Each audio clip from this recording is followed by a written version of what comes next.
Di dalam kamar mandi terlihat dua sosok.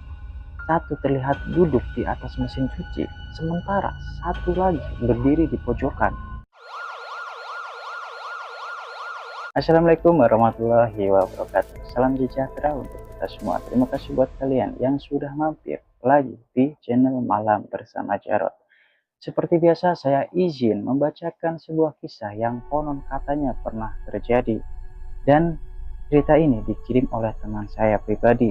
Buat kalian yang baru mampir, jangan lupa tekan tombol subscribe supaya nggak ketinggalan cerita-cerita menyeramkan lainnya dari channel ini. Sebelum masuk ke ceritanya, buat kalian yang pernah mengalami kejadian aneh atau kejadian yang sampai sekarang masih kalian ingat, entah kalian sendiri yang alami atau dialami oleh orang terdekat kalian, kalian bisa kirimkan ceritanya melalui nomor WhatsApp yang ada di bawah ini atau ke email yang sudah aku sematkan di deskripsi video. Oke, kali ini saya akan membacakan cerita yang berasal dari kota Semarang, Jawa Tengah. Nama kota dalam cerita ini tetap disebutkan sesuai dengan keterangan dari pengirimnya. Tapi untuk nama orang, nama keluarga, dan beberapa detail tempat sengaja saya samarkan demi menjaga privasi. Cerita ini berkisah tentang sebuah keluarga yang pernah tinggal di sebuah rumah kontrakan. Dari luar, rumah tersebut sebenarnya terlihat seperti rumah biasa, nggak besar, nggak mewah, dan kalau dilihat sekilas juga nggak ada yang aneh. Tapi setelah beberapa lama tinggal di sana, satu persatu kejadian mulai dialamin oleh keluarga tersebut. Dan anehnya, kejadian yang mereka alami bukan cuma satu atau dua kali. Keluarga ini terdiri dari Pak Rudi sebagai kepala rumah tangga, istrinya Bu Maya, dan dua anak mereka yaitu Dimas dan Rani. Nama-nama tersebut tentu saja bukan nama sebenarnya. Mereka menyewa sebuah rumah di salah satu kawasan pemukiman di kota Semarang karena lokasinya cukup strategis dengan tempat kerja Pak Rudi dan aktivitas keluarga mereka. Rumah tersebut sebenarnya sudah cukup lama. Di bagian depannya ada ruang tamu dan beberapa kamar, sementara di bagian belakang terdapat area dapur dan sebuah gudang yang ukurannya lumayan besar. Gudang tersebut sebenarnya bukan ruangan yang benar-benar ditutup, belum ada sekat, dan sebagian areanya masih kosong karena nggak tahu mau dipakai apa. Bu Maya akhirnya menggunakan tempat tersebut untuk menjemur pakaian. Awalnya keluarga ini menjalani kehidupan seperti biasa. Pagi sibuk dengan pekerjaan, anak-anak berangkat sekolah, Pak Rudi berangkat kerja, Bu Maya mengurus rumah. Sore harinya mereka berkumpul kembali. Gak ada sesuatu yang membuat mereka berpikir kalau rumah tersebut punya cerita tertentu. Setidaknya pada awalnya begitu. Beberapa bulan setelah tinggal di sana, mulai ada kejadian-kejadian kecil. Tapi karena masih bisa dijelaskan secara masuk akal, semuanya dianggap sebagai masalah rumah biasa. Salah satunya adalah masalah air. Kadang keran di rumah mereka tiba-tiba menyala sendiri. Di waktu lain, air malah nggak keluar meskipun menurut Pak Rudi, tangki penyimpanan masih dalam kondisi penuh. Pernah juga yang keluar terlihat agak keruh dan mengeluarkan bau yang nggak biasa. Pak Rudi sempat mengecek bagian tank dan instalasi air. Bahkan beberapa kali tangkinya dibersihkan, tapi nggak ditemukan masalah yang benar-benar aneh. Akhirnya keluarga itu menganggap mungkin ada masalah pada saluran air. Mereka pun tetap tinggal seperti biasa. Sampai suatu siang, Dimas mengalami sebuah kejadian yang membuat suasana rumah mulai terasa berbeda. Waktu itu, Dimas sedang berada sendiri di rumah. Hari masih siang, Pak Rudi sedang bekerja, dan Bu Maya sedang keluar. Sementara Rani juga ikut ke pasar. Dimas sedang melakukan aktivitasnya sendiri ketika tiba-tiba dia mendengar sesuatu suara dari arah belakang rumah. Suara anak kecil. Awalnya cuma terdengar seperti langkah kaki lari-lari kecil dari dapur menuju arah gudang.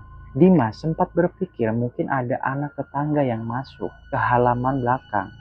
Tapi beberapa detik kemudian terdengar suara tertawa cekikikan anak kecil. Dimas akhirnya penasaran, tapi dia nggak langsung masuk ke dapur. Dia cuma melihat dari kejauhan. Dan saat itulah dia melihat 4 anak kecil berada di tengah dapur. Mereka seperti sedang bermain, berlari-lari, saling mengejar. Dimas langsung terdiam. Dia nggak mengenali satupun dari mereka, yang membuatnya semakin bingung. Pintu rumah dalam keadaan tertutup. Nggak ada alasan 4 anak kecil bisa masuk berada di dalam rumah. Dimas cuma sendiri sambil memperhatikannya. Dia nggak berani memanggil, nggak berani mendekat. Sampai akhirnya rasa takutnya mengalahkan rasa penasarannya. Dimas langsung berbalik dan keluar dari rumah. Dan ketika dia mulai berlari, suara cekikikan anak kecil itu justru terdengar semakin keras. Sejak kejadian itu, Dimas nggak pernah mau sendirian di bagian belakang rumah. Ketika Bu Maya pulang, Dimas menceritakan apa yang dia lihat. Tentu saja, awalnya keluarga nggak langsung percaya. Mereka mengira mungkin Dimas salah melihat. Mungkin ada anak tetangga yang sedang main. Mungkin karena kondisi rumah yang sepi, suara dari luar terdengar seperti berasal dari dapur. Keluarga memilih berpikir seperti itu sampai beberapa waktu kemudian kejadian lain terjadi. Kali ini bukan Dimas yang melihat tapi orang lain. Suatu hari seorang tetangga yang kita sebut saja Pak Yanto datang ke rumah keluarga Pak Rudi. Pak Yanto sebenarnya cuma mau numpang menggunakan kamar mandi. Dia sudah cukup mengenal keluarga tersebut. Jadi nggak ada yang merasa keberatan. Pak Yanto berjalan menuju kamar mandi. Tapi ketika baru akan memasuki kamar mandi, langkahnya tiba-tiba berhenti. Dia melihat ke dalam dan selama beberapa detik, Pak Yanto cuman berdiri diam. Di dalam kamar mandi terlihat 2 sosok. Satu terlihat duduk di atas mesin cuci, sementara satu lagi berdiri di pojokan. Keduanya terlihat seperti sosok yang dibungkus kain putih. Pak Yanto kemudian melihat bagian wajahnya. Menurut cerita yang disampaikan keluarga, mata sosok tersebut terlihat sangat gelap. Wajahnya juga terlihat penuh kerutan dan rusak. Pak Yanto langsung kehilangan kesadarannya. Dia jatuh dan pingsan di depan kamar mandi. Setelah sadar, kondisinya masih sangat shock. Bahkan untuk bicara dengan lancar saja dia kesulitan. Keluarga Pak Rudi tentu saja panik. Mereka kemudian mulai mengingat kembali berbagai kejadian aneh yang sebelumnya terjadi di rumah, termasuk masalah air yang selama ini dianggap sebagai gangguan instalasi, keran yang kadang menyala sendiri, air yang tiba-tiba mati, air yang kadang keruh dan berbau. Padahal tangki sudah dibersihkan dan diperiksa. Mulai saat itu keluarga tersebut gak lagi menganggap semua kejadian itu sebagai kebetulan biasa. Tapi mereka juga masih berusaha mencari penjelasan yang masuk akal. Sayangnya kejadian berikutnya jauh lebih sulit dijelaskan. Beberapa waktu sebelum kejadian terbesar terjadi, Bu Maya sebenarnya pernah mengalami sesuatu di gudang. Waktu itu dia hendak mengambil atau menjemur pakaian. Saat masuk ke area belakang, Bu Maya melihat sesuatu bergerak. Seekor buaya. Tapi warna buaya tersebut gak umum. Warnanya hijau. Dan ukurannya menurut Bu Maya sangat besar. Saking besarnya, tubuh buaya tersebut terlihat hampir memenuhi setengah lebar gudang. Bu Maya melihat hewan itu bergerak ke arahnya. Tapi anehnya dia nggak berteriak. Dia hanya diam, kemudian memilih mundur perlahan. Setelah itu, Bu Maya nggak menceritakan kejadian tersebut kepada siapapun, bahkan kepada Pak Rudi, suaminya. Mungkin karena dia sendiri masih bingung dengan apa yang sebenarnya dilihat. Kalau memang buaya sungguhan, dari mana datangnya buaya tersebut? Bagaimana bisa masuk ke gudang? Dan kenapa setelah itu nggak pernah ditemukan lagi? Bu Maya memilih menyimpan kejadian itu sendiri sampai beberapa waktu kemudian. Sesuatu terjadi di gudang yang membuat dia akhirnya menceritakan semuanya. Kejadian itu terjadi setelah maghrib menjelang isya. Saat itu Bu Maya hendak pergi ke dapur untuk menyiapkan makan malam keluarga. Kondisi rumah mulai sepi, lampu di depan rumah menyala seperti biasa. Bu Maya berjalan menuju dapur yang tempatnya nggak jauh dari gudang tersebut. Begitu sampai, pemandangan Bu Maya langsung tertuju ke bagian atas gudang dan dia melihat dua orang. Keduanya terlihat tergantung dari langit-langit. Bu Maya langsung shock. Dia berteriak sekeras mungkin. Teriakannya membuat Pak Rudi dan beberapa tetangganya datang. Pak Rudi langsung berlari ke belakang. Tapi ketika sampai di gudang, gak ada siapa-siapa, gak ada dua orang, gak ada tubuh yang tergantung. Yang ada cuma Bu Maya yang sedang tertunduk lemas sambil menutup matanya rapat-rapat. Pak Rudi berusaha membawa istrinya masuk, tapi Bu Maya bahkan gak berani membuka matanya. Beberapa jam dia masih dalam kondisi syok, sampai akhirnya dia mulai bisa bicara. Bu Maya menceritakan apa yang dilihatnya. Dua orang yang terlihat seperti orang yang sudah meninggal karena gantung diri. Wajah mereka memang gak terlihat jelas, tapi mata keduanya terlihat terbuka lebar. Lidahnya juga terlihat keluar. Buat Bu Maya, pemandangan itu benar-benar nyata. Dan saat itulah dia akhirnya menceritakan kejadian tentang buaya besar yang pernah dilihatnya di dalam gudang. Pak Rudi tentu saja semakin bingung.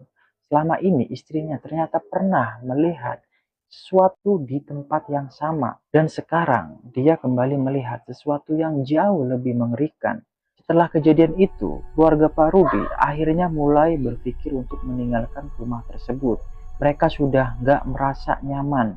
Rumah yang awalnya cuma menjadi tempat tinggal, kini terasa seperti tempat yang selalu membuat mereka waspada. Akhirnya mereka memutuskan untuk pindah, dan setelah mereka meninggalkan rumah itu, barulah keluarga tersebut mengetahui kalau ternyata tempat itu memang punya cerita yang jauh lebih panjang. Setelah keluarga Paru dipindah, mereka mulai mendengarkan cerita dari berbagai warga sekitar.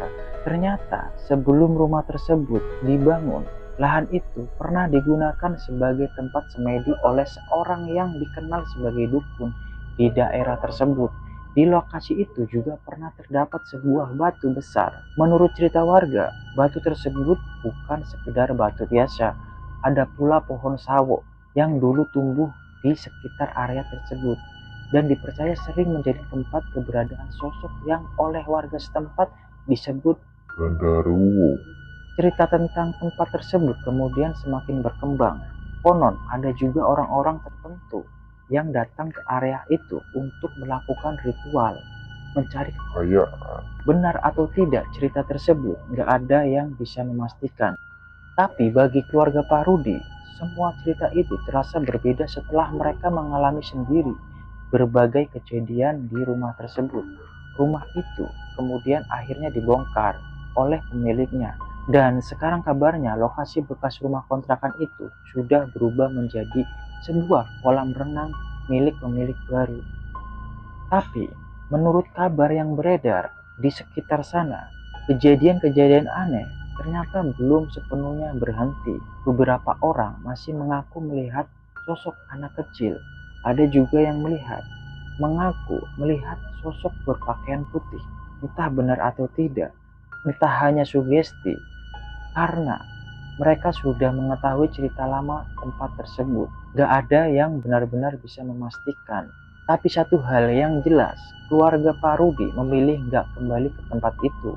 Buat mereka, pengalaman yang terjadi di rumah tersebut sudah cukup. Dan sampai sekarang, mereka masih mengingat bagaimana semuanya bermula dari hal-hal kecil. Suara anak bermain, masalah air, kemudian kejadian di kamar mandi, sampai akhirnya dua sosok yang terlihat tergantung di gudang. Kalau dipikir-pikir lagi, mungkin yang paling menyeramkan bukan satu kejadian tertentu, tapi kenyataan bahwa semua itu terjadi di satu rumah yang sama. Nah, kalau kalian berada di posisi keluarga Pak Rudi, kira-kira apa yang akan kalian lakukan? Tetap tinggal dan mencoba mencari tahu apa yang sebenarnya terjadi, atau langsung angkat barang dan pindah seperti keluarga ini? Coba tulis jawaban kalian di kolom komentar. Saya juga penasaran kalau kalian sendiri yang mengalami kejadian seperti ini, kira-kira masih berani nggak tinggal sendirian di rumah tersebut? Terima kasih buat kalian yang sudah menemani saya sampai akhir cerita. Buat yang suka dengan cerita-cerita seperti ini, jangan lupa subscribe Malam Bersama Jarod. Aktifkan notifikasinya karena masih banyak cerita lain yang akan saya bawakan untuk kalian. Dan buat kalian yang punya pengalaman sendiri, jangan lupa kirimkan melalui nomor WhatsApp yang ada di bawah ini atau ke email yang sudah aku sematkan di deskripsi video. Saya Jarod, pamit undur diri. Selamat bertemu kembali di channel Malam Bersama Jarod. Wassalamualaikum warahmatullahi wabarakatuh.